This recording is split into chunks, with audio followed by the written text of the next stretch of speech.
As a millennial who spent far too much time on dating apps learning how to dodge bullets, I've gotten to really enjoy a good bullet hell style shoot 'em up over the years. In general, I'm not even that into shooting games, they tend to get boring kinda quickly for me, but the genre's focus on dodging intricate patterns of projectiles to stay alive always made it feel more like a platformer to me than anything else, and anybody who knows me knows that I love platformers. And I always appreciate when a game's difficulty is demanding but fair. I say this even having suffered the pain of plenty of bosses in Cuphead or Enter the Gungeon sticking their foot up my ass and leaving a boot there as a souvenir, but for reasons that can only be unpacked in therapy, I keep coming back for more. Most modern entries in the genre aren't content to rely on its typical conventions, and to some degree, Wings of Bluestar, a bullet hell that adds some spice with a visual novel twist, follows suit. Wings of Bluestar's story mode follows two playable protagonists, 𝐦𝐨𝐬 and 𝐦𝐤, who are on a mission to take down an artificial intelligence that, you guessed it, threatens the fate of humanity. Each playthrough of the story mode will follow whichever protagonist you choose, and each has a unique ship to play as well as their own story paths and branching decisions to impact the ultimate ending.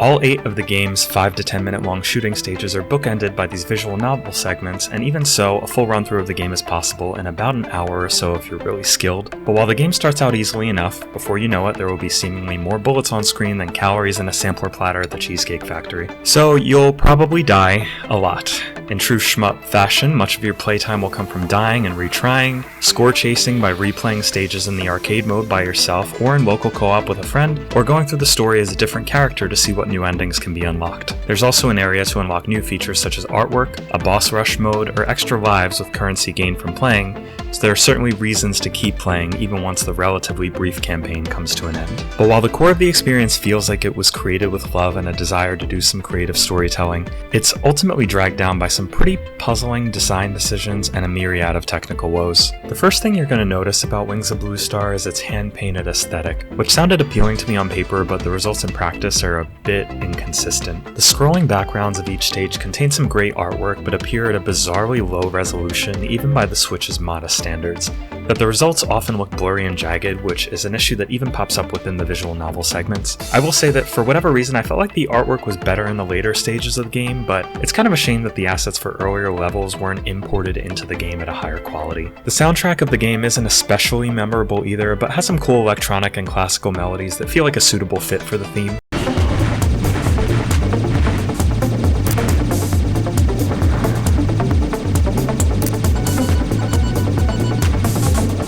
I don't think any of the game's tunes are likely to get stuck in my head anytime soon, but they do get the job done, and overall the results are good. The very minimal amount of voice acting that pops up from time to time is pretty stilted, but it's so limited in nature that it's hard to fault the game too much for it. While shooting in the game comes with fairly genre-typical standard attack and special attack, some variation comes in the form of power-ups such as shields or secondary drones that can shoot in whichever direction you point them using the trigger buttons. While the special attack has a cooldown requiring careful management of its use, it's unique for both characters and can add an interesting layer to the gameplay. For example, 𝐦𝐸's special attacks will turn an enemy's bullets into collectibles that boost your score, making these attacks invaluable for sticky situations that threaten to overwhelm you.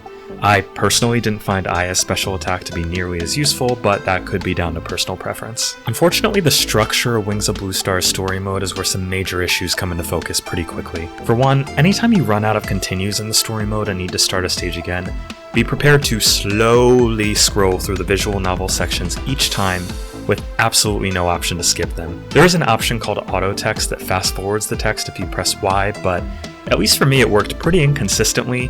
Sometimes it scrolled through the text at lightning speed while lingering on other text for seconds at a time, and in some cases I didn't manage to get it to activate at all, and I was left clicking through text bubbles one by one just to get back into the game. And while I'm on the topic of things that don't work in this game, sadly there is a lot more to talk about. The visual novel sections of the story have key decision moments that didn't allow me to select any more than just the topmost decision, so ultimately the game really just made the choice for me. There was also a point where I switched from story mode to arcade mode just to give the other character a try briefly, only to realize that it switched the characters for the story mode too. It was kind of jarring since the characters don't follow exactly the same plotline, though there are plenty of repeated scenes to be fair. But for better or worse, this bug saved me from my biggest technical hurdle, which was when I died over and over from a boss that simply would not go down anytime I was playing as 𝐦𝐸. That whole process of dying, scrolling through the story segments once more, and dying again was incredibly frustrating, and only when the game accidentally switched characters did I realize the boss battle was bugged and seemingly impossible to win unless you're playing as 𝐸𝐸. Unfortunately, the character switching bug only seemed to work one way and I wasn't able to switch back, with the result being that I was unable to get through the entire game as 𝐸𝐸 at all. Even some unlockables appear to be bugged to some degree,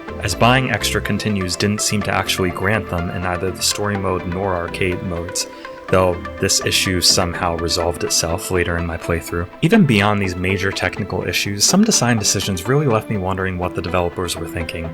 There's plenty of cool scenery in each stage, but no especially clear distinction between an object in a level versus an object that's part of the background. The result was that I slammed into game objects several times until I learned which were part of the game and which were just scenery, and I'm pretty damn sure it wasn't just me being stupid, even though that definitely happens too sometimes. Enemy bullets and collectibles could cause similar trouble since they would occasionally be the same color and thus difficult to distinguish in the frenzy of everything happening on screen. In general, Wings of Bluestar is just a very busy looking game, and sadly that can make it harder than it should be, and make game overs feel unfair, especially in the later stages. The controls do a passable job at allowing you to navigate between enemy projectiles in earlier stages, but later in it, their general lack of finesse, I'll call it, becomes a major obstacle. Your ship moves pretty quickly by default and slows down when firing bullets. This is pretty par for the course, and that many other shoot-'em-ups I played have similar features to allow you to fine-tune your speed when you need to dodge stuff. But in this case, even the very slowest version of the movement was never quite slow enough for how fast enemy projectiles are coming at you. I'm really not one for complaining about difficulty in a game, since I usually like it, as long as we leave Souls-likes out of the conversation.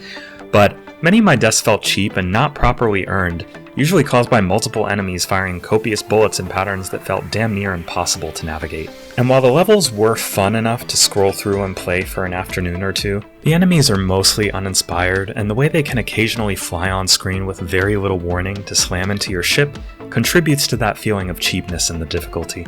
To me, a big component of a good shoot-'em-up is having enemies that feel tough but fair, and I think the enemies in Wings of Bluestar are a really mixed bag in this regard. Most of the bosses were especially easy, requiring barely any effort to take down, if a bug didn't make them accidentally invincible, of course.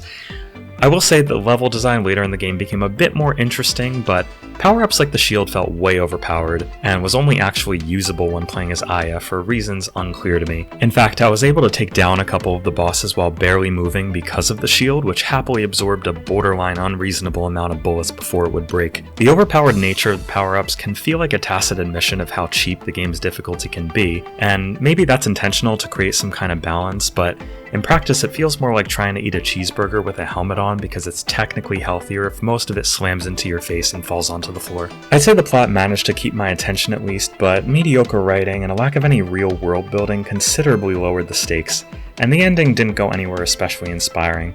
I imagine replaying as 𝐸𝐸 with different decisions or being able to successfully finish 𝐦𝐸𝐬𝐽's campaign may have yielded different results, but sadly, technical issues prevented me from doing either of those things to any degree that could have made a difference. Overall, I'll say I had occasional fun with Wings of Bluestar when it worked properly, but overwhelmingly, the game felt like a poorly balanced and very buggy shadow of better games in the genre. I appreciate that it tried to do something different with its visual novel segments and the ability to shoot secondary cannons in different directions, but a lack of cohesive vision and polish makes these things come together as less than the sum of their parts. Had the game worked properly, it's hard to imagine it would emerge as a standout of its genre, but as patches release and sales begin, some genre veterans may find it's worth a look. As it stands, I have a hard time recommending it.